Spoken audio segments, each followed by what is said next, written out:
السلام علیکم دوستوں، میں ہوں فہد علی اور آپ دیکھ رہے ہیں علی بابا فورس۔ دوستوں، آج ہم بات کریں گے ایک وائرس جس کا نام کرونا وائرس یا کووڈ-19 بھی کہا جاتا ہے اسے، کہ یہ کیسے پھیلی اور اس کی پیچھے اصل حقیقت کیا ہے۔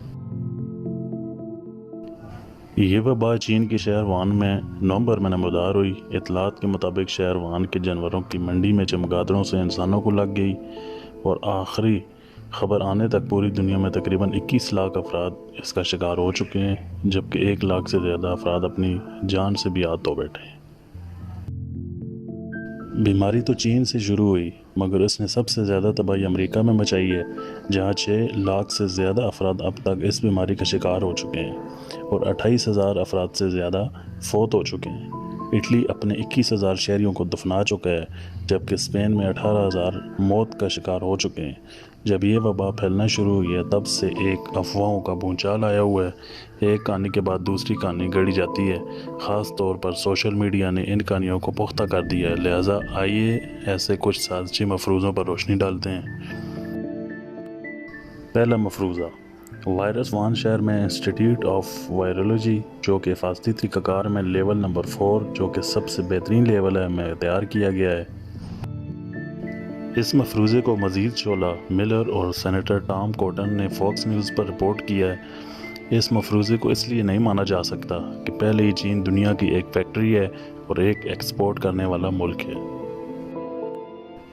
چین کی فیکٹریاں تب تک چلتی رہیں گی جب تک پوری دنیا سے آرڈر آتے رہیں گے۔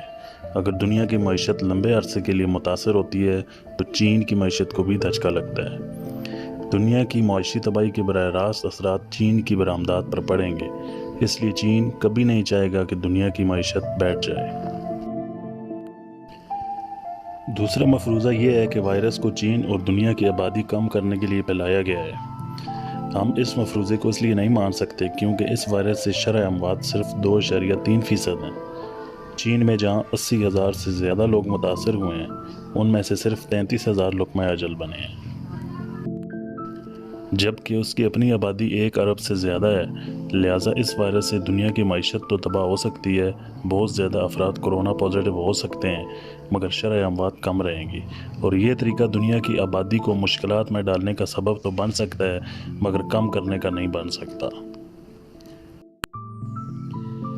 ایک اور مفروضہ بہت مقبول ہوا ہے، جس کے مطابق یہ ایک بائیولوجیکل ہتھیار ہے جو امریکہ نے چین کی معاشی ترقی اور 5G کی جنگ میں جیتنے کے لیے استعمال کیا ہے۔ نومبر میں چین میں فوجیوں کے درمیان کھیلوں کے مقابلے ہوئے، جن کی آڑ میں امریکی فوجی اس وائرس کو وہاں لے آئے تاکہ چینی فوجیوں میں پھیلائیں اور اتفاق سے خود بیمار ہو گئے۔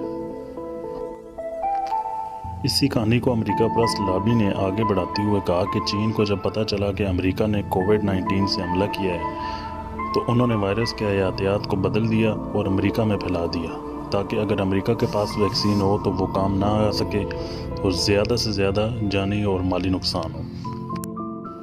اس مفروضے کو بنانے والے اس کا دفاع اس طرح کرتے ہیں کہ یہ کیسے ہو سکتا ہے کہ وائرس کے پھیلاؤ کے چند ہفتے بعد ہی وائرس کا DNA ٹریس ہو جائے اور چین بالکل ٹھیک اقدامات کرے، جن میں ماسک پہننا، گھر میں مقید ہونا ہے۔ یہی نہیں، 10 دنوں میں اسپتال کھڑے کر دے۔ چین کو اس وائرس کی بیماری کا اس طرح فائدہ ہوا کہ امریکہ اور یورپ چین میں کمپنیوں کے دام گر گئے جو چین نے سستے داموں خرید لیے۔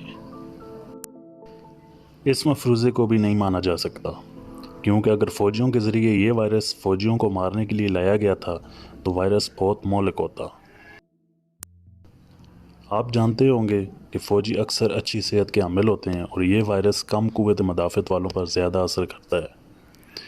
ان تمام افواہوں نے نہ صرف دنیا میں لوگوں کے درمیان نفرت کے بیج بوئے، بلکہ غلط انفارمیشن کورونا سے زیادہ نقصان دہ ثابت ہو رہی ہے۔ ایک اور سوشل میڈیا ویڈیو وائرل ہوئی جس میں کورونا کے پھیلاؤ کو 5G ٹیکنالوجی سے منسلک قرار دیا۔ جس طرح چین کے لوگ کر رہے تھے تو منطق بنائی گئی کہ نومبر میں چین میں 5G کے ٹاورز لگے اور لوگ گرنے لگے اور وائرس کا شکار ہونے لگے۔ 5G کی فریکوینسی کی وجہ سے لوگوں میں آکسیجن لیول کم ہونے لگا۔ اس مفروضے کو مشہور سنگر کیری ہلسن، جن کے 2 ملین ٹویٹر فالورز ہیں، نے ٹویٹ کیا۔ اس کے نتیجے میں برطانیہ میں 5G ٹاورز کو لوگوں نے حملہ کر کے توڑنا شروع کر دیا۔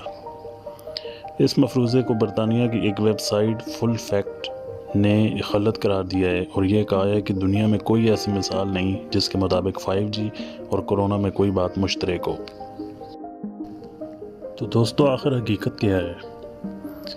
حقیقت یہ ہے کہ سائنسدانوں نے اس وائرس کے DNA کو سمجھنے کے بعد اس بات کی تصدیق کی ہے کہ یہ کرونا وائرس کے خاندان کا مکمل طور پر نیا وائرس ہے جس کا کوئی ریکارڈ نہیں ملتا۔ اس لیے اس کی نوعیت اور علاج کو تلاش کرنا دنوں کی بات نہیں ہے۔ اس کے علاوہ یہ لیبارٹری میں نہیں بنا ہے۔ مشہور کمپنی ایلسویئر اور دی لینسیٹ کی ریسرچ کے مطابق یہ وائرس جانوروں سے انسانوں اور بعد میں انسانوں سے انسانوں میں منتقل ہوا ہے۔ CIA کو اس وائرس کو پھیلانے کا نقصان ہی ہو سکتا ہے۔ بائیو کیمیکل ہتھیار خاص طور پر بیکٹیریا اور وائرس کنٹرول نہیں کیے جا سکتے۔ کسی بھی ملک کو ایسا ہتھیار استعمال کرنے کا فائدہ نہیں ہو سکتا جسے وہ خود کنٹرول نہ کر سکے۔ اب آخر میں یہی کہوں گا دوستو کہ یہ وائرس جس کا نام کووڈ-19 یا کرونا وائرس ہے وہ بھوت ہے جو ابھی تک پوری دنیا میں کسی کے قابو میں نہیں آیا ہے۔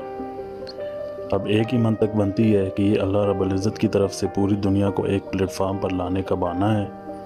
آج پوری دنیا ایک دوسرے کے درد میں شریک ہے۔ کائنات کے اپنے ہی کھیل ہیں۔ جب پوری دنیا قرنطینہ کے اس دور سے نکلے گی تو امید ہے ایک مختلف دنیا ہوگی۔ تو دوستو، اس کے بارے میں آپ کی کیا رائے ہے؟ پلیز کامنٹ سیکشن میں ضرور بتائیں۔